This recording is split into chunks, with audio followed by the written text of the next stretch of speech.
I'm pretty pumped about this. Pretty cool. So this comes from 6th Element. This is some parts for the Tacoma here actually.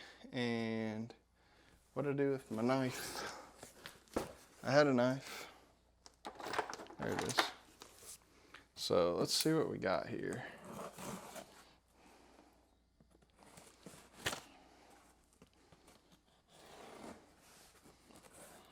This knife is dull.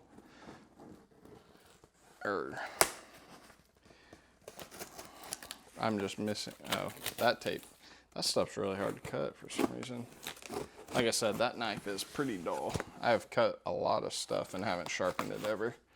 So I'd say it did decently well. So I think I know what was in this box. I can't remember 100%, but see what they sent me here. Oh, it's Tacoma front recovery hook diagram. So it just tells you about what they're rated for. Tells you some info on the, So that tells me that this right here is going to be their Tacoma recovery points. Holy smokes, these are nice. Wow. 3/4 D-ring or soft shackle. Dude, look at this thing. Look at how nice this is. Look at that, from 6th Element. Let's go, those are sweet. Look at the size of that bad boy, woo-wee. That thing is hefty too. I think these are like straight billet, I don't know, billet aluminum. What are they made out of?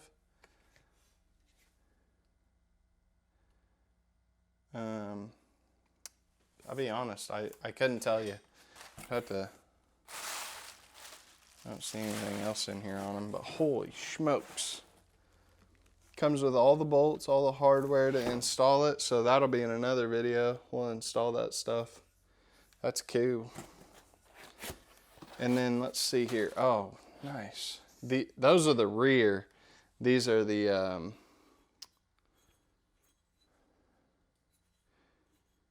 torque. This is the front. This is one of the front recovery hooks right here.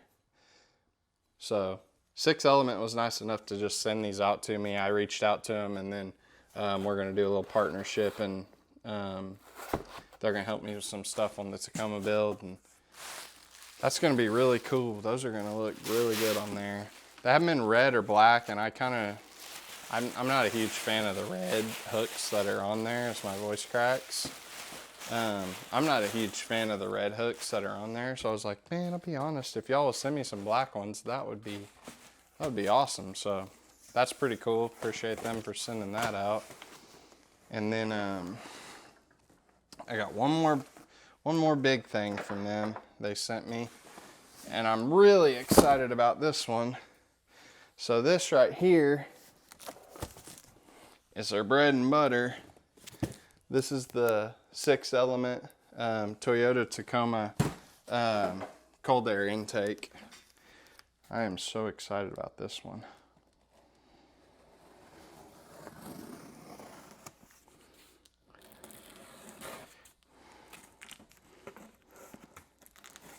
My goal is to try and get this stuff put on the truck this weekend.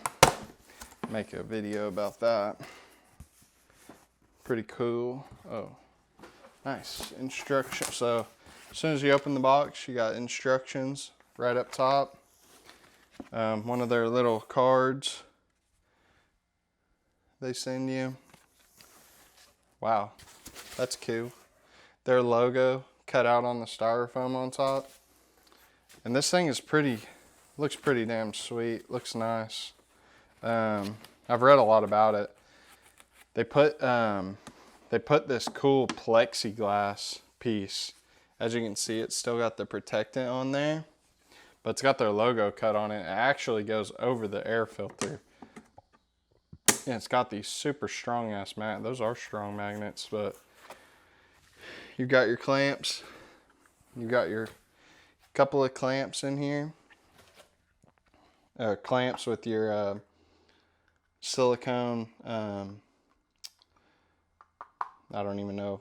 Can't think of the word for those off the top of my head right now, but those come right there up front, up top. We'll get those back in there. So that's nice. That's right up top. And then, I mean, really all you have, it's pretty simple. You have one tube that's going to run from the intake into the engine, the turbo. I'm guessing that I haven't really looked at the layout of the engine a ton. I'm not gonna lie. I mean, there's really not much to look at, but let's see if we can get the bread and butter, the main piece out of here. It's in there tight. They do a good job at packaging, I will say that. So this is a dry filter kit, so you don't have to worry about oiling the filter or anything like that. It's a dry filter kit, but this part right here is going to go up towards the front of the truck. This is going to be what grabs all the air. It's got this seal on there too, so that seals up real nice. Air is running through here into the filter. There's the outlet. I think there's another inlet on the side right here too. And like I said, you get this clear piece of plexiglass, and it's got these magnets right here. So that just attaches, and that thing's on there pretty good. I don't see having any issues with that. It don't have much room to slide around anyways, but it just looks cool too. But wow, packaging is actually really nice on this.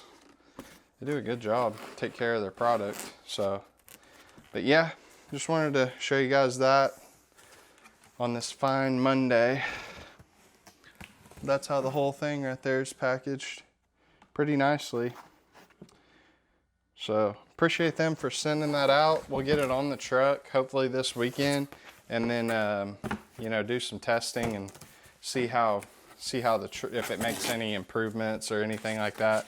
I've seen some people put it on and they haven't said a ton, you know, but I'd imagine on a turbo engine, you know, I've been around a lot of race cars and stuff like that, a lot of turbo engine cars and race cars and things of that nature, but you know, turbos, they need air.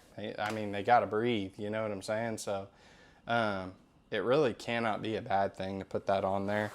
I really don't know if anyone out there is like tuning these engines either.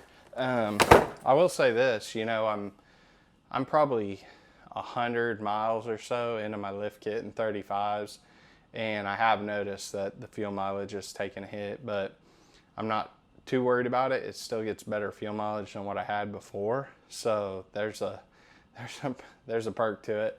But the fuel mileage definitely has decreased some.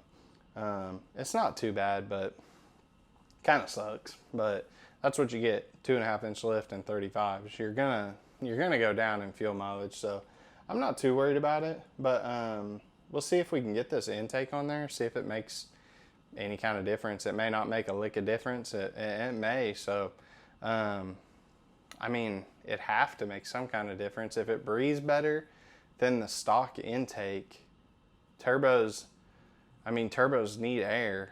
They need to breathe. So I just don't see it being like a bad thing or anything like that. So my goal is to hopefully get that bad boy put on this weekend along with the recovery points, get some video of that and get some pictures and stuff like that and help those guys over there out. But I really appreciate them for sending that out and everything. So yeah, I think that's going to be it for today. Man, it was a Monday. Phones rang off the hook at work, and it was a Monday. So, you know, that's kind of it. Appreciate everyone who's tuned in so far. These will get a little better as I get used to kind of making them and figure out what I'm doing exactly. But I think my take on, you know, the whole vlogging part of it and everything is, I just want it to be as real and authentic as possible. You know, like, I don't want to do a bunch of crazy editing. I just want to show you guys kind of some insides of my life, I guess. It's fun to do, And I know I don't have an exciting life, but that exciting, I would say. I do some cool things, and I'll bring y'all along on that. But yeah, it's just fun. It's just fun to be on the other side of the camera sometimes too. And this is kind of my way of doing it, because I don't get to hunt or fish a lot. So this is pretty much what I do. But yeah, I think I'm going to call it. That's a Monday. We'll see you guys tomorrow.